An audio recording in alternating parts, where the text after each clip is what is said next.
اگر اس Lugar bill میں یہ ساری چیزیں ان کے سالہ سال کے تجربے کے نتیجے میں ان کا ایک یقین بن چکا ہے، اب ہماری ذمہ داری ہے کہ ہم دیانتداری کا ثبوت دیں، ایمانداری کا ثبوت دیں، اور ہم یہ ثابت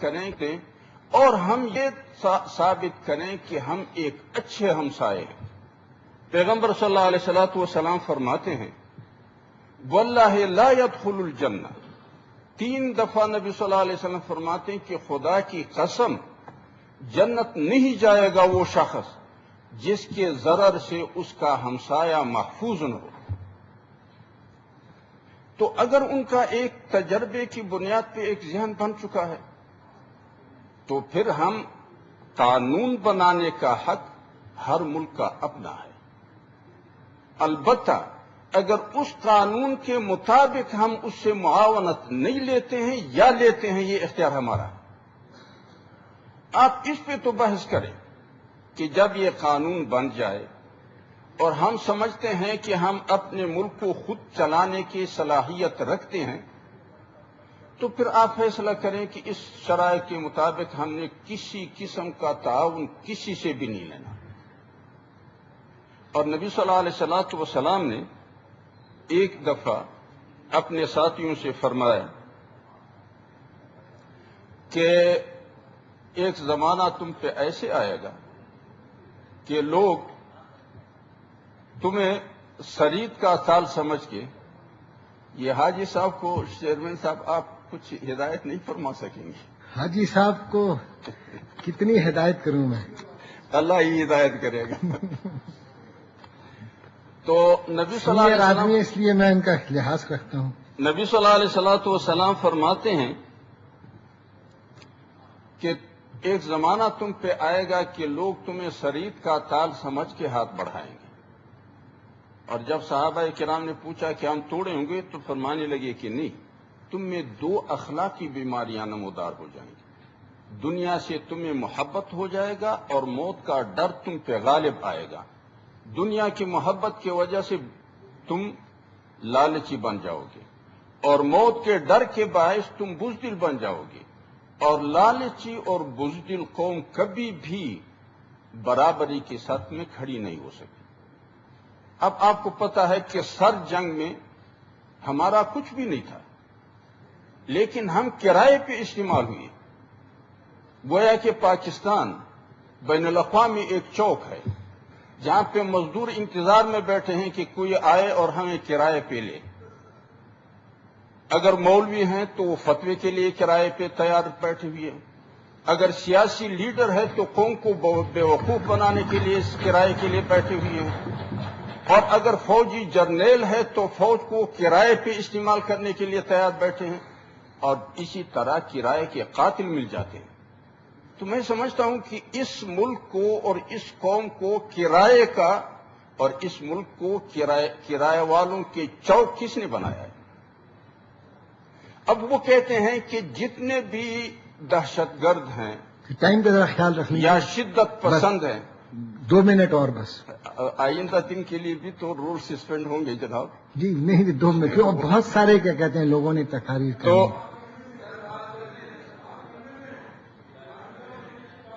تو اب وہ کہتے ہیں کہ انتہا پسندوں کا، دہشت گردوں کا، جو کچھ بھی جتنا بھی نام دیا جائے، ان کا پناہ گاہ پاکستان ہے، ان کے ٹھکانے پاکستان میں ہے، ان کے ٹریننگ سینٹر پاکستان میں ہیں، ان کے اپنے تجربے جو سالہ سال سے ان کا ہوا ہے، یہ ایک یقین بیٹھ گیا۔ اب ہم کہتے ہیں کہ یہ کیوں ہوا، یہ کیوں ہوا؟ اب اس کا یقین بیٹھا ہے، اب اس یقین کا ازالہ تو آپ نے کردار سے کرنا ہوگا۔ اس لیے میں سمجھتا ہوں کہ قانون بنانا یہ ان کا حق ہے، اور اس قانون کے شرائع کے تابع امداد لینا یا نہ لینا یہ ہمارا حق ہے۔ ایک کہاوت مشہور ہے کہ کسی غلام کو کسی نے کہا کہ میں تو تمہیں خریدتا ہوں، اس نے کہا تمہاری مرضی ہے۔ کہنے لگے بھاگو کہ تو نہیں، اس نے کہا یہ پھر میری مرضی ہے، میں بھاگوں یا نہ بھاگوں۔ تو اس لیے میں سمجھتا ہوں کہ ہمیں امریکہ کے قانون سازی کے عمل پہ نکتہ چینی کرنا، نہیں سمجھتا ہوں کہ اگر ہمارے قانون سازی بھی کوئی نکتہ چینی کریں تو ہم اس کو مداخلت سمجھیں گے کہ نہیں، لیکن اس قانون کے تابع میں اس سے معاونت لوں، یہ پھر ہماری مرضی ہے، ہمیں امریکہ اس پہ مجبور نہیں کر سکتا۔ اور میں تو سمجھتا ہوں کہ اگر یہ ہاؤس زیادہ ناراض نہ ہو، بجائے اس کے کہ ہم کرائے کے لوگ بنیں اور اجرت پہ خدمت کریں، کیوں نہ ہم سیدھا سادہ کہیں کہ 53 تمہاری ریاستیں ہیں، ایک پاکستان اس میں شمار کریں، یا 52 ہیں تو ہم 53 ہو جائیں گے، جو مراعات آپ وہاں دیتے ہیں وہی ہمیں دے دیں، لہذا براہ راست آپ حکومت ہم پہ کریں۔ یہ بہتر نہیں ہوگا، بجائے اس کے کہ ہم اسے کرائے لیتے رہیں۔ سر جنگ کے دوران اس مستبد قوتوں کا مقصد تھا کہ سوویت یونین کو اقتدار کے راستے صاف کرے، اور مارکسزم جو اس کے اقتصادی فلسفے کا نقیض تھا اس کو شکست دے۔ جہاد کا مقدس نام استعمال ہوا اور مسلمانوں کی گردنیں استعمال ہوئی اور وہ صفایا ہو گیا۔ اب جو دوسرا مرحلہ شروع ہے وہ تہذیب اور ثقافت کے راستے سے اسلام اور امت مسلمہ کو صفایا کرنا ہے، اور وہ بھی ہمارے ہاتھوں۔ تو اب یہ دوسرا مرحلہ جو شروع ہوا ہے کہ وہ کہتے ہیں تعلیم میں آئیں گے، صحت میں آئیں گے، تمام شعبے میں آئیں گے، اور پھر نصاب تعلیم پہ نظر رکھنا ہوگا، یہ ساری باتیں اس دوسرے مرحلے کے تکمیل کے لیے ہیں، اور اس کے لیے پھر ہمیں کرائے پہ استعمال کریں گے۔ تو بجائے اس کے کہ ہم ہر مرحلے میں ایک بہت کم کرائے پہ استعمال ہو جائیں، سیدھا سادہ فیصلہ کریں کہ بس ہم تمہاری ریاست بن گئے، نہ رہے بانس اور نہ بجے بنسی۔ اور یا پھر اگر آپ سمجھتے ہیں، یا پھر خود فوجی جرنیل، سیاستدان، علماء سب مل بیٹھ کے سر جوڑ دیں کہ ہم نے اس ملک کو کہاں لے جانا ہے اور کیا کرنا ہے۔ اب اس میں کوئی شبہ تو نہیں ہے، کتنے ماشاء اللہ آئے ہیں، یہ ماشاء اللہ فوج نے لایا، میں نے تو نہیں لایا۔ اب یہ ماشاء اللہ اگر سیاسی معاملات میں مداخلت نہیں ہے تو پھر کیا ہے؟ اور پھر اس ماشاء اللہ کے جواز کے لیے عدالتی فیصلے لیے گئے ہیں، اب یہ عدالت میں مداخلت نہیں تو اور کیا ہے؟ اور پھر ظاہر بات ہے کہ سر جنگ میں جو پہلا فیصلہ تھا وہ بھی فوجی جرنیل نے کیا، جب دوسرا فیصلہ تھا وہ بھی فوجی جرنیل نے کیا۔ اب اس ملک میں پہلی مارشل اللہ جب آئی تو سنتاس معاہدے کے تحت 3 دریا ہندوستان کو دیے گئے، وہ کسی سیاسی حکومت نے تو نہیں دی۔ کیا اس سے ہمیں فائدہ ہوا؟ کیا وہ جائز تھا؟ پھر مشرقی اور مغربی پاکستان کے درمیان جو نفرت کی بیج بو دی وہ کسی سیاسی حکومت نے تو نہیں بوئی تھی۔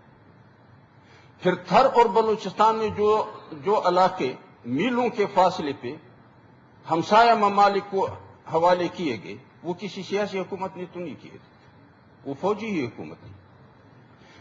سیاچن گلاسیر جو ہمارے ہمسایہ ممالک کو حوالہ ہوا وہ کوئی سیاسی حکومت تو نہیں تھی، وہ تو فوجی حکومت تھی۔ اب اگر ہماری یہ حالت ہے، اب آپ اندازہ لگائیں کہ یہاں پہ شیعہ اور سنی کا جھگڑا، بریلی اور دیوبندی کا جھگڑا، علاقائی عصبیتیں، قومی رقابتیں، اس کو اگر پروجیکٹ نہ کیا جائے تو یہ تفرقے تو تمام دنیا میں موجود ہے، لیکن جہاں سپورٹ نہیں ہوتی وہاں سے فساد بھی پیدا نہیں ہوتا ہے۔ لیکن یہاں چونکہ پاکستان اسلام کے لیے بنا تھا یا کہ اسلام کے نام پہ بنا تھا، لیکن اقتدار میں اسلام کی بو تک بھی نہیں ہے، تو اقتدار کو طوالت دینے کے لیے قوم کو لڑانا ہوگا، اور جب وہ اپنی مصیبت میں پھنسے رہیں گے تو پھر اقتدار کو طوالت ملے گی۔ اور پھر میں نہیں سمجھتا ہوں کہ ہمارے اپنے ملک کے اندر کی جو حالت ہے، کیا یہ بیرونی مستبد قوتوں کو اندر آنے کی دعوت نہیں ہے؟ جب گھر کے اندر لڑائی ہوگی تو محلے والے تو اجازت کے بغیر گھر کے اندر داخل ہوں گے، جب امن ہوگا تو اجازت لیا جائے گا، جب ہم اپنے ملک میں بدامنی اس لیے برقرار رکھتے ہیں کہ ہمیں ڈالر مل جائے. امریکہ کو فائدہ ہے جنگ میں، اس لیے کہ تمام ریٹائر جنرل اسلحے کی کارخانے چلا رہے ہیں. ہمارے فوج کو فائدہ ہے لڑائی میں، تاکہ اس کو باہر سے کرائے کے ڈالر ملتے رہے.